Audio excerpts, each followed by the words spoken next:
Amen. Isabato nziza kuri mwese. Mbese mwiteguye gufungura? Mureke dusengere iri funguro. Data uri mu ijuru, hira iri funguro waduteguriye,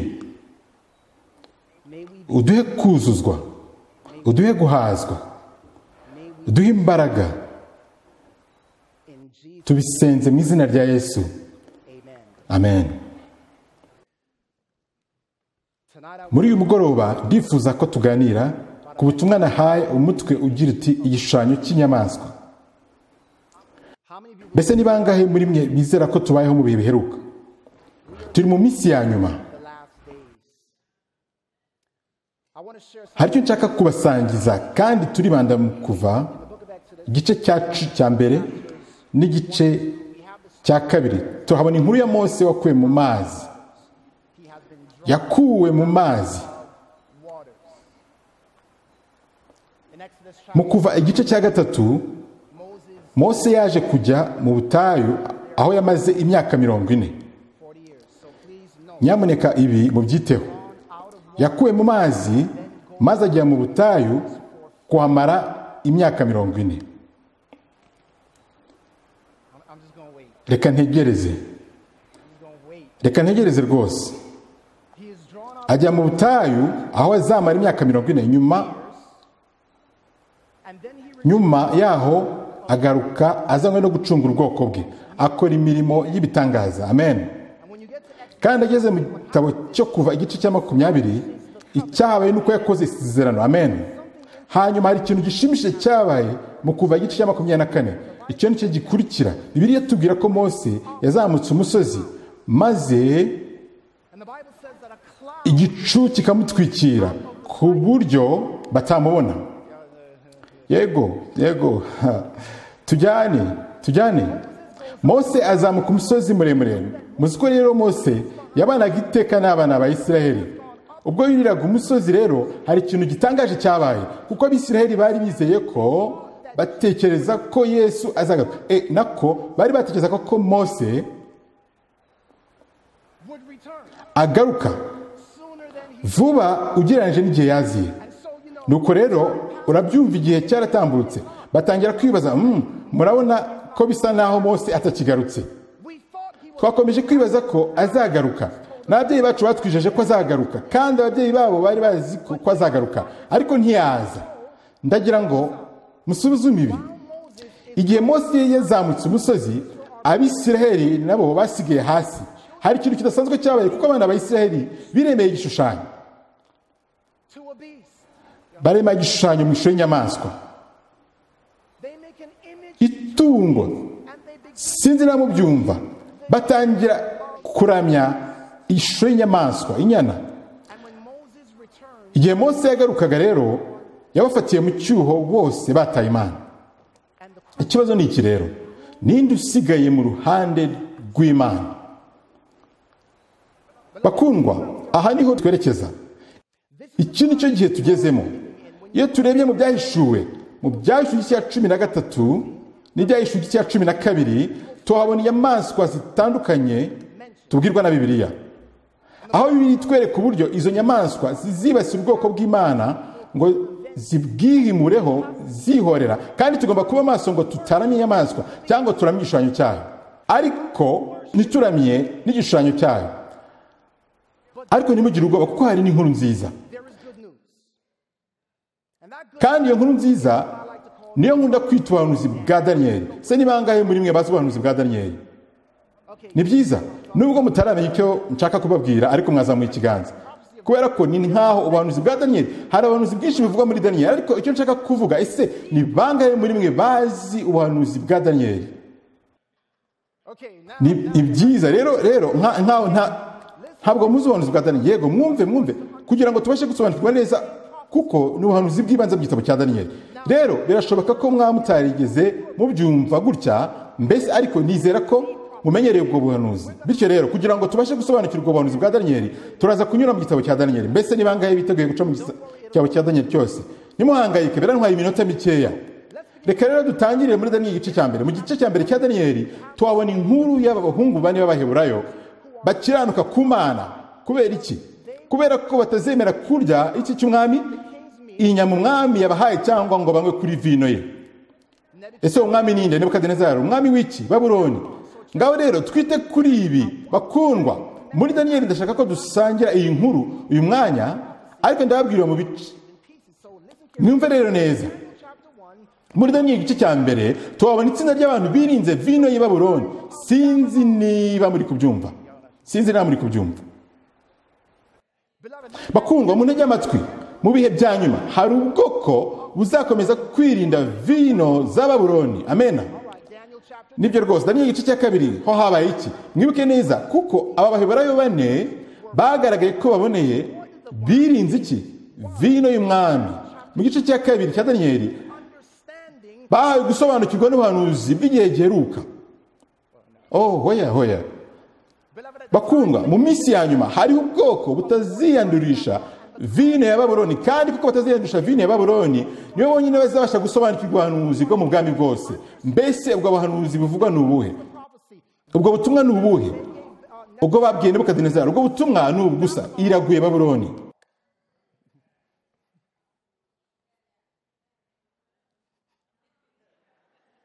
Rero Daniyeli igice cya mbere ni ubwoko butaziyandurisha vino ya Babuloni. Ibyo rero bigatuma bo bonyine babasha gusobanukirwa ubuhanuzi ndetse bakabwiriza ibyo kwa Babuloni. Ibyo bizatuma Babuloni yiremera igishushanyo. Hoya. Ese ibi murabyumva neza? Mbese tugeze mu kihe gice? Daniyeli igice cya gatatu. Ni byiza cyane. Kubw'ibyo Babuloni iziremera igishushanyo. Ariko ubwo Babuloni izakora ibyo, icyaha cyabo kizaba kimaze kuzamuka kikagera mu ijuru. Muribuka muri Daniyeli igice cya kane aho cya giti gishushanyo ubwami bwa Babuloni cyakuze ubushobozi bwacyo bukagera ku ijuru, maze Imana iravuga iti gukiranirwa kwawe kwageze kure. Mwite kuri ibi bakundwa. Mu bihe bya nyuma hari ubwoko butaziyandurisha vino ya Babuloni, kandi kubwo kwirinda inzoga bateretswe na Babuloni niyo bazabwiriza ibyo kubwo kwa Babuloni. Ibyo bizatuma Babuloni irema igishushanyo maze itegeka abantu bose kugipfukamira no kukiramya, kandi bo bazakora ibyo gukiranirwa kwabo kuzaba kumaze kugera mu ijuru. Kandi ubwo ibyaha byabo bizagera mu ijuru hazakurikiraho kubwo kwa Babuloni. Ibyo ni Daniyeli igice cya gatanu. Mwibuka ibyabaye muri Daniyeli igice cya gatanu. Yego, Babuloni yaraguye. Kugwa kwa Babuloni kuzatangazwa mu gice cya gatandatu cya Daniyeli. Biratangaje cyane. Handi hari itangazo rica iteka ryo gupfa. Kuko tutabasha kubona ikibi turega Daniyeli, reka tumuregere ku mategeko y'Imana ye. Ese muzi iby'ubuhanuzi? Ntimubizi? Wenda ntabwo mwabyize muri ubu buryo, sibyo? Ariko murabizi, nta gishya kirimo bakundwa. Murabisobanukiwe, nabizi. Ariko reka twite kuri iki. Reka dukurikire neza muri Daniyeli igice cya karindwi. Mufindure ku kagahembe gato kanyagwa ubutware bwako nk'uko tubibwirwa muri Daniyeli igice cya karindwi. Noneho mu gice cya munani cya Daniyeli ubuturo bwera buzezwa. Amen. Muri Daniyeli igice cya cyenda mutega amatwi mwumve icyabaye muri Daniyeli igice cya cyenda. Daniyeli igice cya cyenda itwereka ubuhanuzi bw'imyaka 70 bucura irangira ry'imbabazi ku bantu banze kwakira Mesiya. Ese turacyari kumwe? Nuko rero twite kuri ibi. Mu gice cya mbere cya Daniyeli hari ubwoko butaziyandurisha vino ya Babuloni, maze kubw'ibyo niyo bazavuga ibyo kugwa kwa Babuloni. Ibyo bizatuma Babuloni irema igishushanyo kandi itegeka abantu bose kugipfukamira no kukiramya. Kandi bamaze gukora ibyo, ibyaha byabo bizaba bimaze kugera ku ijuru, maze hakatangazwe kugwa kwa Babuloni. Kandi kubw'ibyo bazatangaza iteka ko umuntu wese utazaramya iyo nyamaswa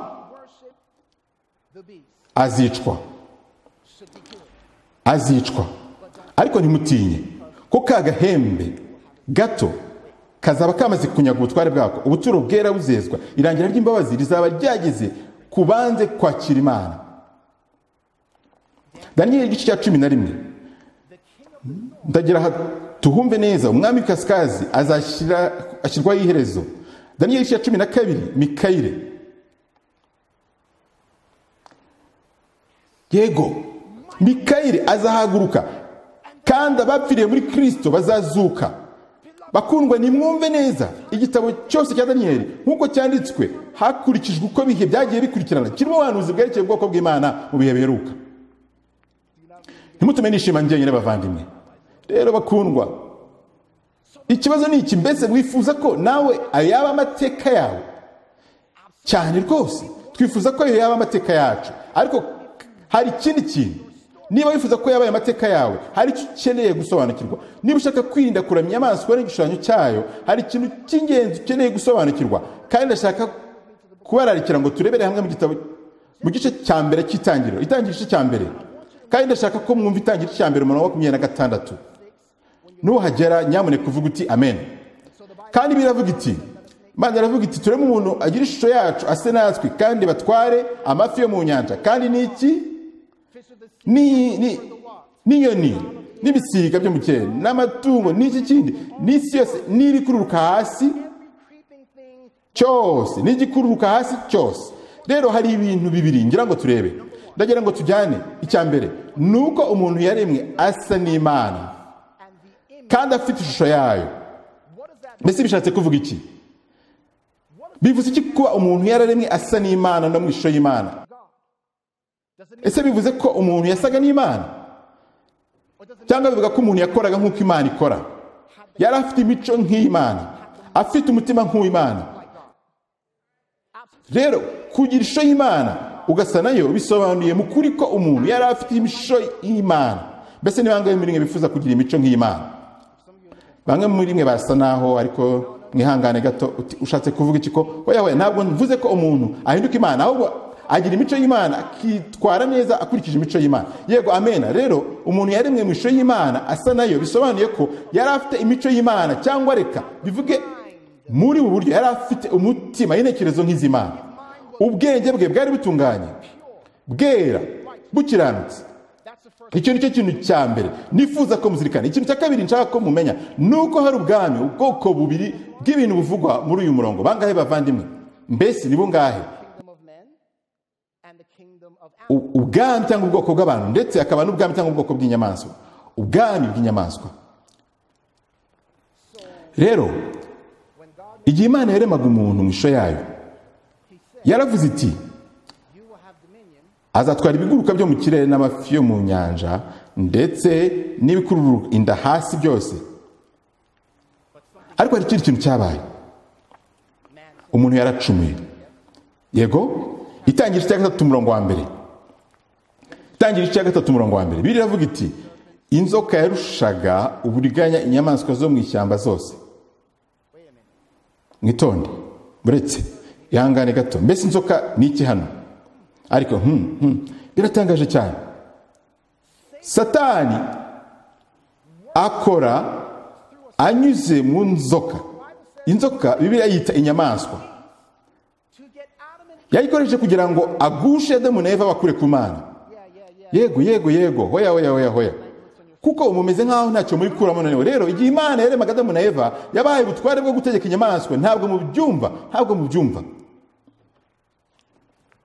Nuko rero Satani yaciye mu nzoka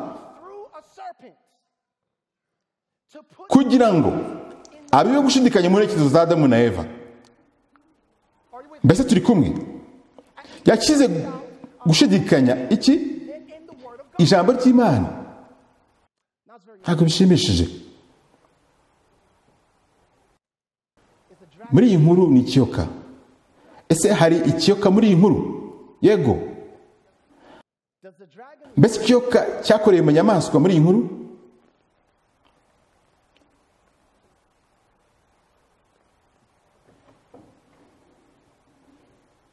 Mbese ikiyoka n'inyamaswa bahinduye Eva intumwa y'ibinyoma cyangwa umuhanuzi w'ibinyoma?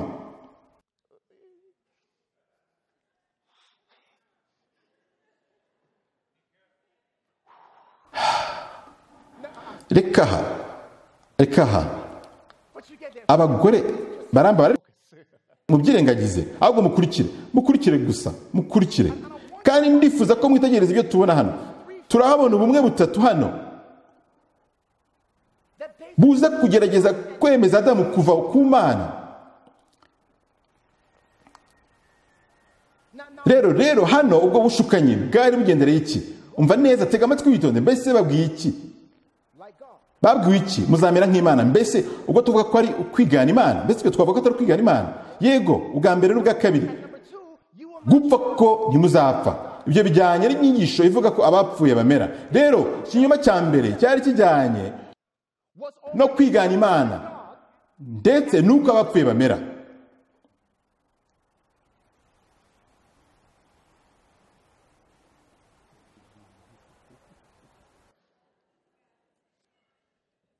Ikiyoka, inyamaswa ndetse n'umuntu z'ibinyoma.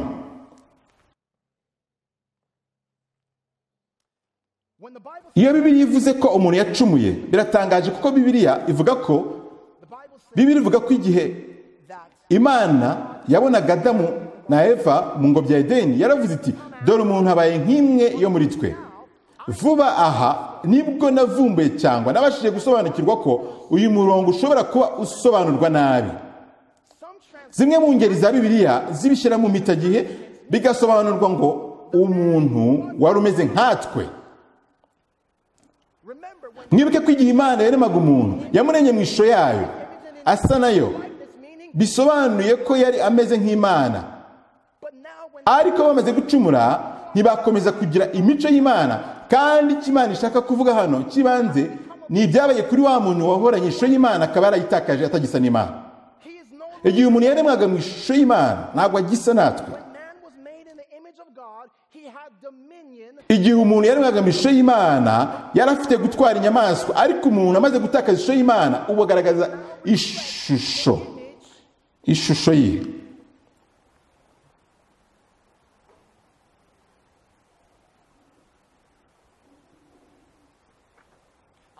Ndagira ngo dufatanye gutekereza.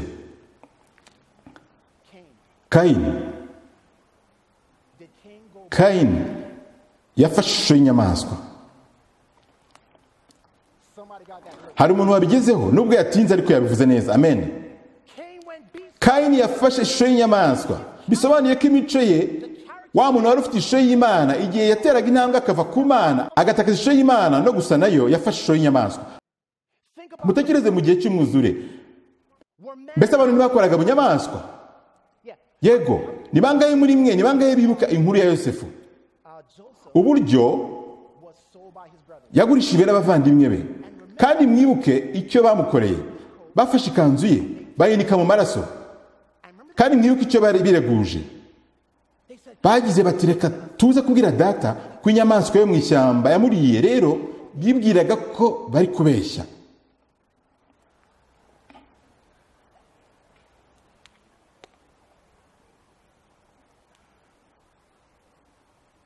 Ntabwo bibeshyaga, ahubwo bo bari inyamaswa.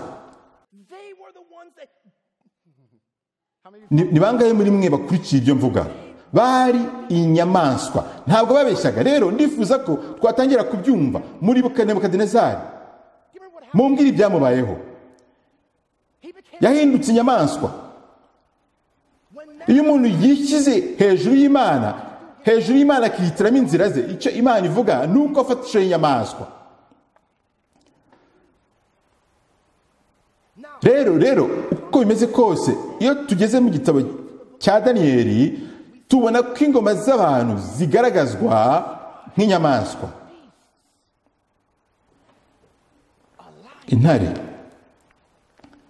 Intare ishushanya ubukare. Idubu iconshomera inyama nyinshi. Ingwe nayo irihisha. Icyoka nacyo kirihuta kigacagagura. Bakundwa, ndashaka ko musobanukirwa neza ko iyo umuntu atagifite ishusho y'Imana, ikiba ku mahanga nuko batangira kugira ishusho y'inyamaswa.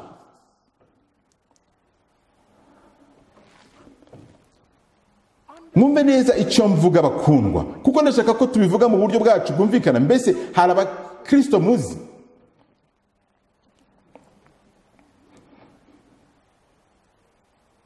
bihishahisha, baconshomera inyama nyinshi. Murabizi barya abantu. niko ese mwamyumvise bati ni iki na kiriya na kiriya na kiriya ni ibiki kanaka nibyo yego bakundwa. Iyo mico ni iya kinyamaswa, ni imico iranga imitima y'abantu batiyeguriye ubushake bw'Imana.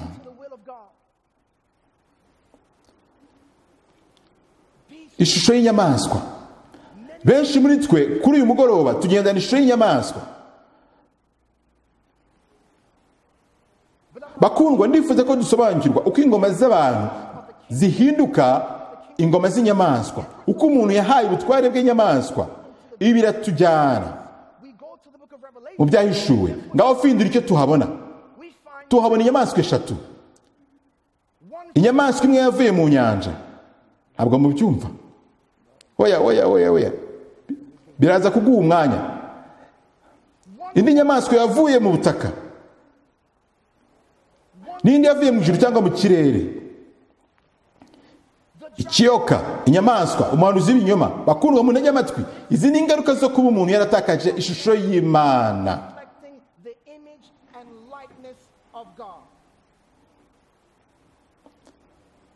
Reka mbabwire by'umwihariko ku nyamaswa ya kabiri. Kandi ndifuza ko dusobanukirwa ikintu kimwe. Murabona, Bibiliya igira iti dore turahindurwa. Mbese utekereza ko umubi akwigarurira ate ugahinduka ishusho y'inyamaswa utumbira inyamaswa?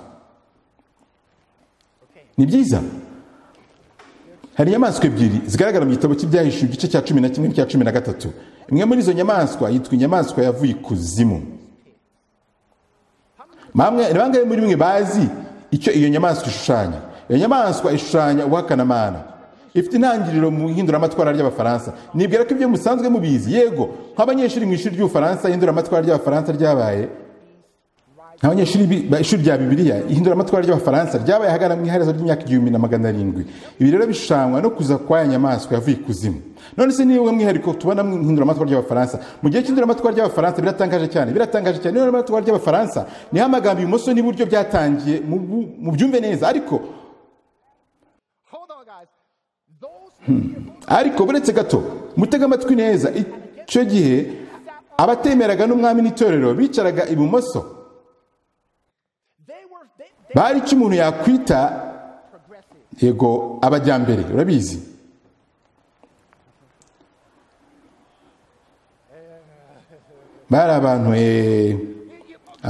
bari abantu b'amoko yose baharanira uburenganzira ibintu bitandukanye.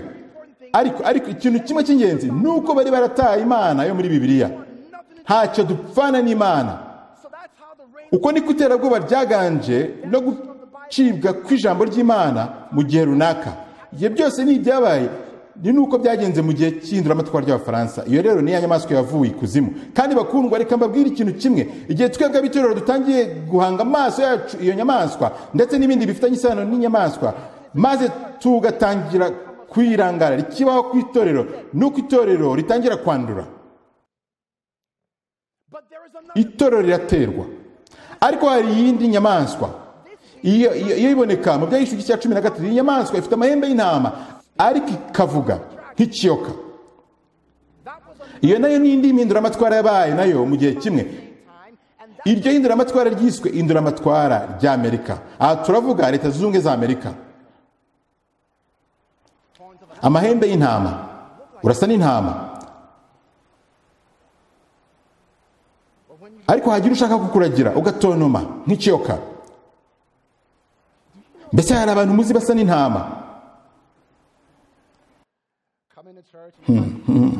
Bakaza mu rusengero hano bakavuga bati Sabato nziza, ariko batonoma, bakagutonomera, bikagutera ubwoba ukumva upfuye. Siko bize, kuko tumenyereye kumva intama zitamatama ariko ntizitamatama, ahubwo ziravuga ngo ziratonoma ngo niba ari ubukristo bumere sinakwishimira ubukristo.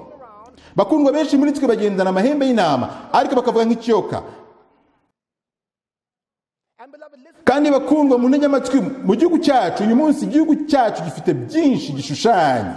Hari icyo nshaka kuvuga wenda gishobora kumvikana ukuntu, ariko ntega amatwi.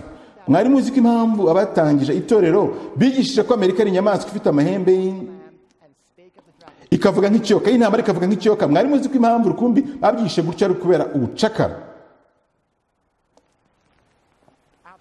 iyo urebye neza mu nyandiko za Ellen White, James White ndetse na Uriah Smith, bose bemeranyaga ko igihe cyose igihugu cyose cyemera inyigisho za gikristo kandi kikagurisha imitima y'abantu, ni inyamaswa isa n'intama ariko ikavuga nk'ikiyoka. Uko byamera kose inyamaswa iracyariho na n'uyu munsi, kandi ubukristo muri Amerika bugenda bujyana benshi kure y'Imana. Murabibona namwe, umwanzi afite ishusho ebyiri. Reka mbivuge gutya, uyu mwanzi akoresha inyamaswa ebyiri. Ntacyo bimubwiye inyamaswa wowe uhitamo, inyamaswa yawe ukunze iyi nyamaswa ugahitamo, kuko uko duhanga amaso iyo nyamaswa duhinduka nkayo. Kandi bakundwa, ibyo ngerageza kubabwira muri uyu mugoroba nuko njyewe namwe nk'abantu b'Imana dukeneye kureka guhanga amaso kuri iyo nyamaswa yacu tukayahanga kuri Yesu, kuko bene data dore turahindurwa. Umva, Amerika rwose ni nziza, reka ibyo tubishimire Imana, ariko twumve twitonze bavandimwe. Ishyaka ryinshi ry'ubunyagihugu niryo ryicishije Yesu. Mbese mwumvise neza ibyo maze kuvuga? Ntabwo bikwiye ko hagira umuntu umwe urimbuka ngo turi kurwanira Amerika. Mu ntege amatwi bakundwa, Yesu Kristo niwe wa mbere dukwiriye gukunda urukundo rwacu. Amen, amen. Mukuri nubwo hari inkuru mbi ko Satani afite ishusho y'inyamaswa, hari n'inkuru nziza ko hariho n'ishusho y'Imana. Kandi ishusho y'Imana ni Yesu Kristo. Kandi bakundwa, nimwumve, Imana yohereje umwana wayo ufite ishusho yayo muri iyi si kugira ngo niduhanga amaso duhinduke, tuve mu ishusho y'inyamaswa dusubirane ishusho y'Imana. Yarazi ko aje mu isi y'inyamaswa, yafukiye mu kiraro hamwe n'amatungo, yafukiye mu kiraro. Ni nkaho yavugaga ati, dore nzi ko nje ku isi y'inyamaswa, ariko izo nyamaswa ndazikunda. Naje gupfira aba bantu bafite imigirire ya kinyamaswa, bafite imigirire itandukanye na kamere yanjye. Nje gupfa kugira ngo bahabwe andi mahirwe yo gusubirana ishusho y'Imana, atari ishusho y'inyamaswa. Mu gutumbira bene data turahinduka. Yesu rero niwe ngabo dukingira inyamaswa. Mbese ni bangahe bifuza kugira imbaraga zo kurwanya inyamaswa? Bakundwa, dukeneye izo mbaraga dukingira inyamaswa, kuko nimwumve, Yesu yifuza ko tubasha gutegeka inyamaswa ubu nyine. Niba utabasha gutegeka iyi nyamaswa, ubyibagirwe iby'inyamaswa yo mu Byahishuwe igice cya 13, kuko wamaze guhagarara mu mwanya wo gutsindwa. Rero intambara yacu ikomeye kuruta izindi ni ugutsinda no kwica inyamaswa yo muri kamere yacu. Igishushanyo cy'inyamaswa cya hano, mbese twabigeraho dute? Ni gute Imana idukuramo umutima w'inyamaswa ikaduha umutima wa Kristo? Bibiliya yavuga iti, mugire wa mutima wari muri Kristo Yesu. Ndashaka ngo twite kuri iki. Ni byiza. Tugiye kugira dute? Imana mu mwanya, mwumve neza. Igihe Imana yaremaga umuntu, yamuremye mu ishusho yayo asa nayo, ariko kandi yabaremye nk'urusengero nk'iki. Mwese ntimuzi yuko muri urusengero rw'Umwuka Wera kandi Imana iba muri mwe? None kubera iki umuntu yaremwe mu ishusho y'Imana? Nuko umuntu yaremwe ari urusengero, kandi muri urwo rusengero hakabamo amategeko y'Imana. Siko biri? Mu Isezerano rya kera urusengero rwubatswe, amategeko y'Imana yabaga muri urwo rusengero. Amategeko y'Imana yabaga muri urwo rusengero. Amen. Amategeko y'Imana yabaga muri urwo rusengero.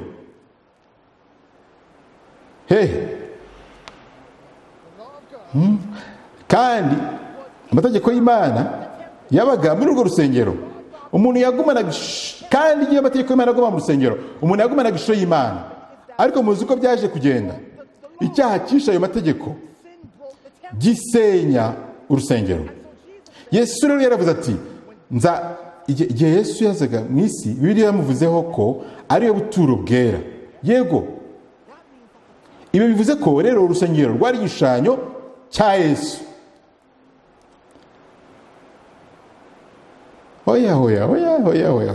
Mushobora kuba mutabyumvise neza. Urusengero rushushanya Kristo. Bivuze ko niba umutima wa Kristo ugomba kuba muri twe, bityo Imana iba ishaka ko twereka ko urusengero uko twagira umutima wa Kristo. Rero muzi ko bivugwa ngo mugire wa mutima wari mu Kristo Yesu, ariko ntabwo tubizi. Tuzi icyo byo bishatse kuvuga, kuko ntabwo tubishyira mu bikorwa. Rero bakundwa, mwumve neza, mutega amatwi. Mbese ni iki cyabaga mu rusengero? Igicaniro cy'ibitambo, n'iki kindi?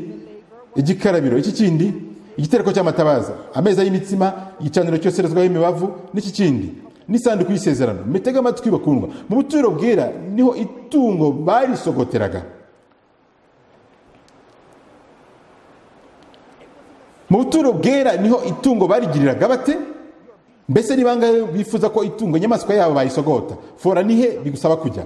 Urasabwa kujya mu buturo bwera, kubera ko mu buturo bwera bakundwa, ku gicaniro cy'ibitambo ngo hehe niho itungo barisogoteraga. No ku gikarabiro, aho ibyaha byawe mu bikarabira, ku meza y'imitsima, aho dutangira kwiga gutinda mu ijambo ry'Imana, aho kwibanda ku magambo yacu ndetse n'ubushake bwawe bwite. No ku gicaniro cy'imibavu, aho twigira gusenga, aho kwiga guhigahiga abandi.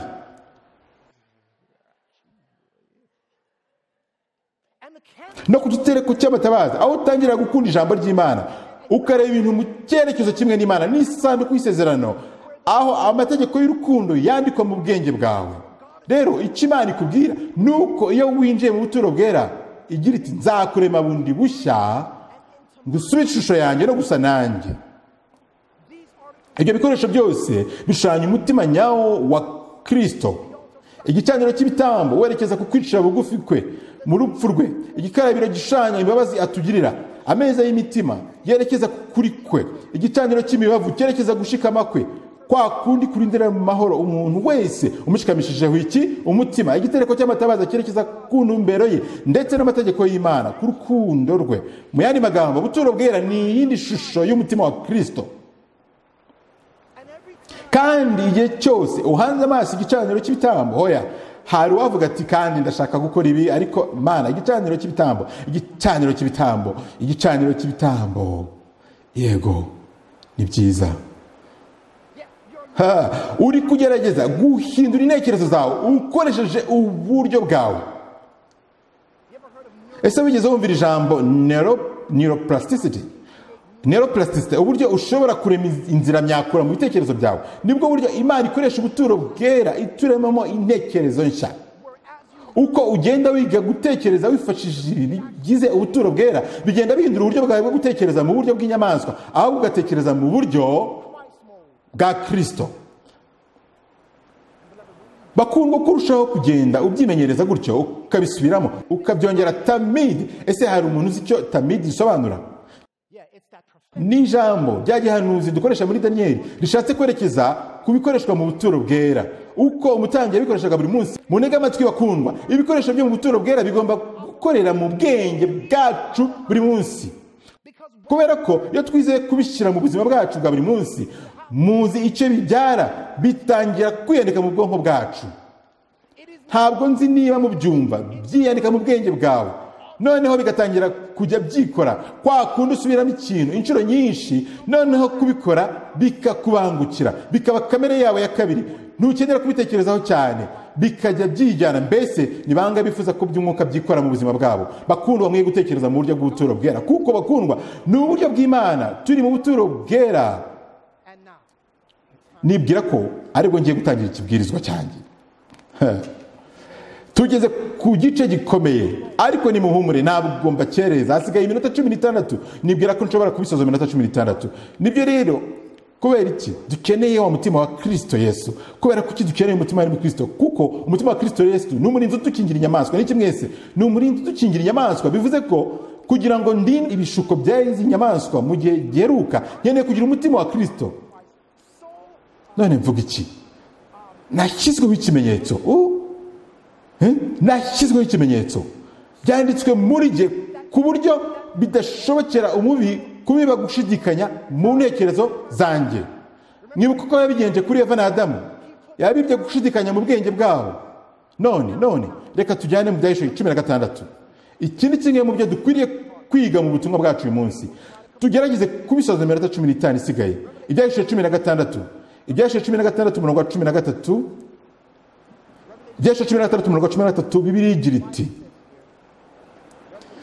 ibyahishuwe 16 umurongo wa 13 n'uwa 14, nuko mbona mu kanwa ka cya cyoka no mu kanwa kande kaya nyamaswa no mu kanwa kande kawa manuzi ibinyoma, mu kanwa kawa manuzi inyama havamwe imyuka itatu mibi isa n'iki n'isa n'ibikeri, kuko ari yo myuka y'abadayimoni ikora ibitangaza igasanga abami bo mu isi yose ngo ibahurize kujya mu ntambara y'umunsi ukomeye w'Imana ishobora byose. Hano turahabona imyuka itatu y'abadayimoni ituruka mu kanwa kaya nyamaswa, icyoka ndetse n'umuhanuzi w'ibinyoma. Mbese mwumvise ibyo navuze? Tubaye tubisobanuye, tuhabona inyamaswa yavuye mu nyanja, yavuye mu butaka, n'icyoka umutware wo hejuru mu kirere. Amen. Rero ikibazo ni iki? Mbese bigenda bite kugira ngo izo nyamaswa zigerageze gushuka ubwoko bw'Imana? Yego, reka mbisobanure. Kubera iki biri ikoresha ibikeri muri uyu murongo? Imyuka itatu y'abadayimoni imeze nk'ibikeri. Ubyumva byiteho. Ni bangahe muri mwe bibuka ahantu handi muri Bibiliya ibikeri byakoreshejwe? Muri Egiputa, sibyo? Ni inkuru ibyawe muri Egiputa. Muribuka igihe Mose yakoraga ibitangaza, yahinduye amazi mo amaraso. Hanyuma abapfumu bo muri Egiputa bakoze iki? Barabyiganye. Hanyuma ajugunya inkoni ye hasi ihinduka inzoka. Nabyo abapfumu b'Abanyegiputa bakora iki? Barabyigana. Hanyuma azana ibikeri. Abapfumu muri Egiputa bakoze iki? Barabyiganye. Mwumve neza abavandimwe, nibwo bwa nyuma bashoboye kwigana. Nicyo kiganano cya nyuma bashoboye gukora.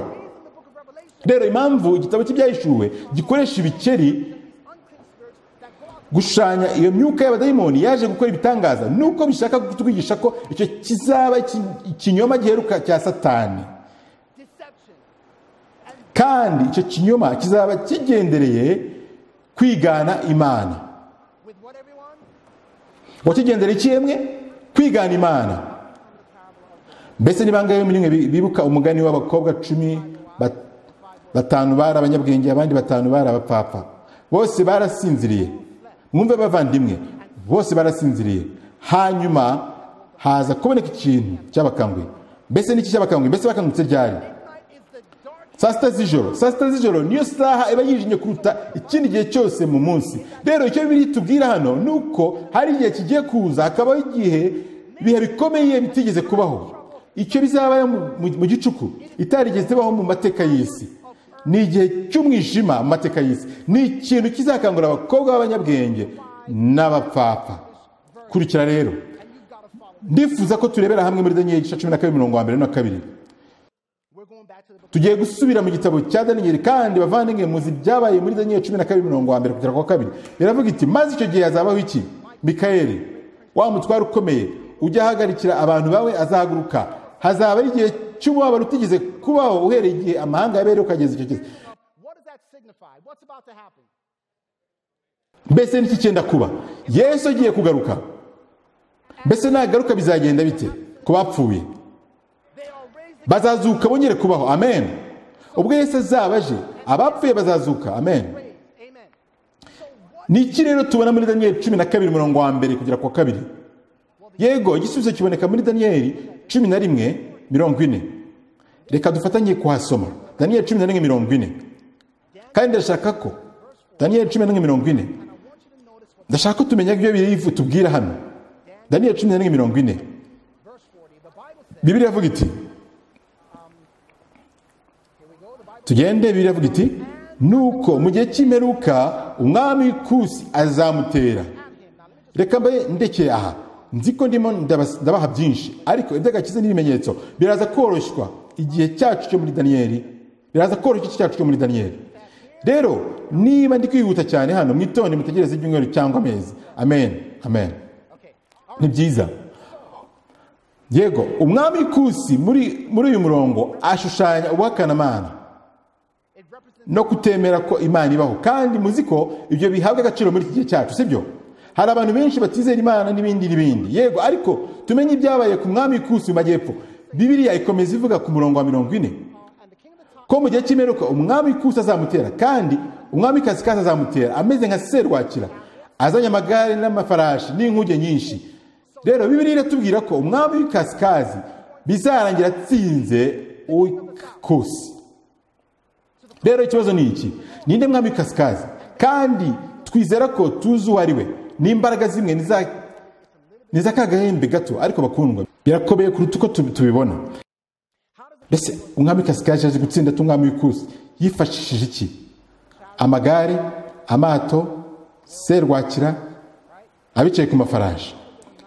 Mwari muzi ko hari undi murongo wo muri Bibiliya wenda gusa neza n'uyu, Yesaya 65. Ndashaka ko muntega amatwi igihe ngusoma Yesaya 65:15, kuko Uwiteka azazana n'umuriro, amagare ameze nka serwakira.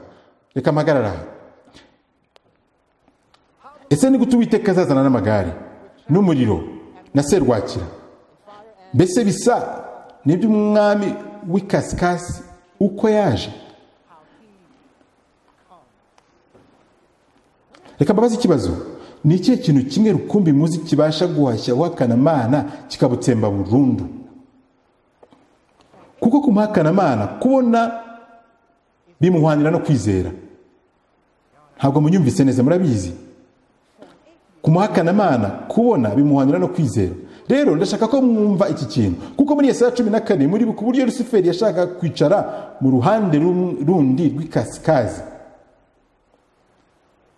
Ese muzi ukuntu muri Zaburi ivuga iby'ubwiza bw'umusozi Siyoni, umurwa w'umwami ukomeye w'Ikasikazi? Akanyira icyo mbabaza, ninde mwamenya kuri w'Ikasikazi? Yesu. Amen. None se undi mwami w'Ikasikazi ninde waje muri serwakira afite amagare n'umuriro maze agatsemba ubuhakanamana? Ibyo ni ibyiganano bya Satani ubwe. Bakundwa, nyamuneka mutega amatwi.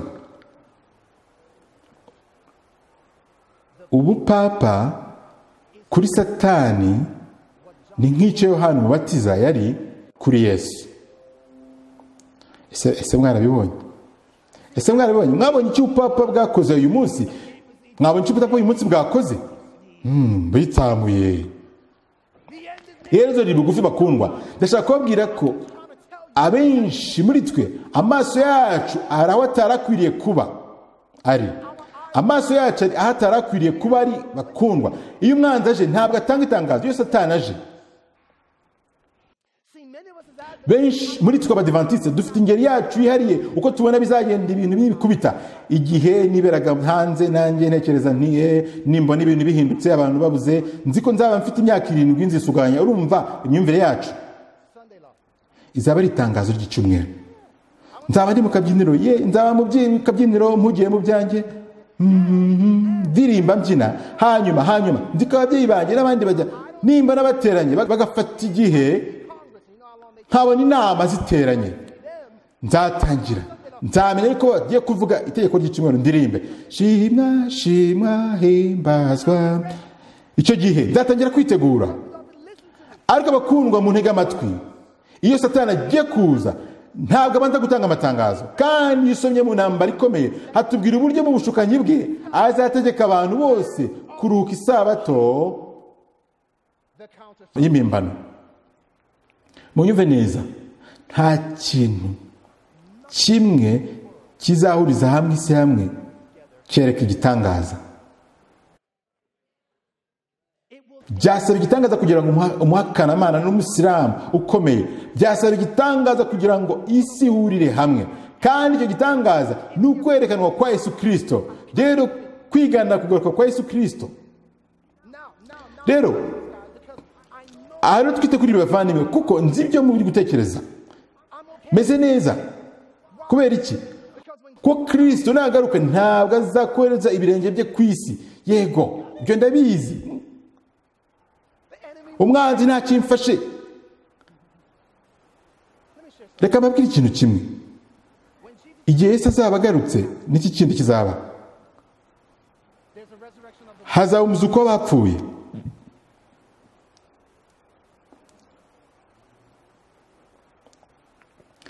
ndashaka ko mutekereza kuri bavandimwe. Tekereza Satani yigaragaje, ariko ntagaragare wenyine, ahubwo akerekana na mwana bapfuye.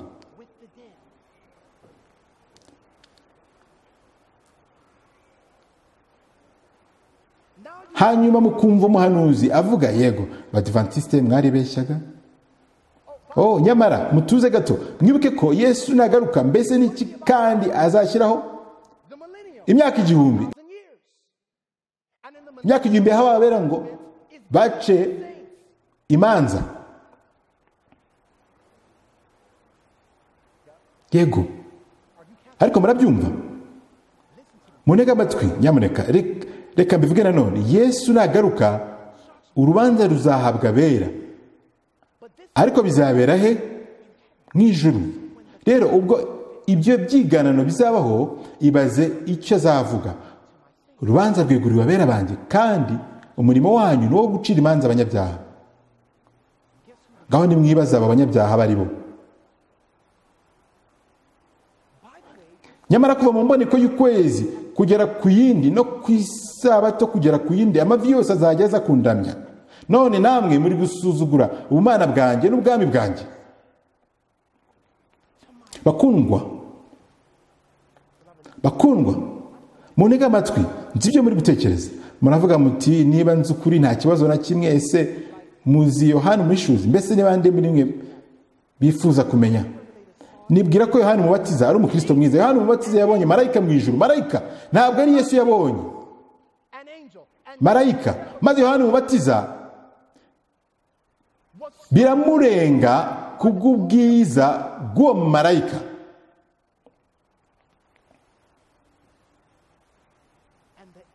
Maze marayika aravuga ati, tuza, urakora iki? Ubu dufite Yohana Umushuzi bangahe aha muri uyu mugoroba? Yabikoze rimwe, abikora kabiri. Bakundwa, niba utekereza uti Yesu ntazakandagiza ibirenge bye ku isi, ukibaza ko ibyo bihagije ngo bikurinde. Ukeneye gusobanukirwa ko niba igishushanyo cy'inyamaswa gifite agace gato ku mutima wawe, iyo nyamaswa niza uzayisanga. Ibisa birasabirana, ibikundanye birajyana. Bakundwa, abakobwa 5 b'abapfu ntabwo biteguye. Kubera iki? Kuko mwumve neza, ntabwo witoza amasiganwa ku munsi wo gusiganwa. Kandi nibyo benshi muri twe dukora. Yego, ntitubona hari ibintu bitangiye kuba, tuzatangira kwitegura hanyuma tubishyire ku murongo. Hoya bakundwa, ubwo ntabwo ari uburyo bwiza bwo kwitegura, ahubwo ugomba kwitegura. Ukeneye umutima wa Kristo, ukeneye gutangira kwiga Bibiliya yawe, ukeneye gutangira kugira imigirire nka Yesu Kristo. Urekeraho kuvuma abantu hanze y'urusengero. Rekeraho, ntukabikore mu izina rya Yesu. Rekeraho kwangana, rekeraho gukora nk'inyamaswa isa n'intama ariko ivuga nk'ikiyoka. Bakundwa, ntabwo ari byiza kuvuga ubuhanuzi bwa Bibiliya ugasobanukirwa ibizaba, ariko kandi imico yawe itarahindutse. Jya ukora nka Yesu, utekereze nka Yesu, uvuge nka Yesu. Kuko bakundwa, igihe kirageze ngo uwandura agumye yanduzwe, kandi ukiranuka agumye gukiranirwe. Kandi niba utaritoje amasiganwa mbere yo gusiganwa, ubwo uzamera nka ba bakobwa b'abapfapfa. Bazakomanga bagira bati, nimudukingurire. Hanyuma Yesu azabasubiza ati, ntabwo nigeze kukumenya, mumva imbere.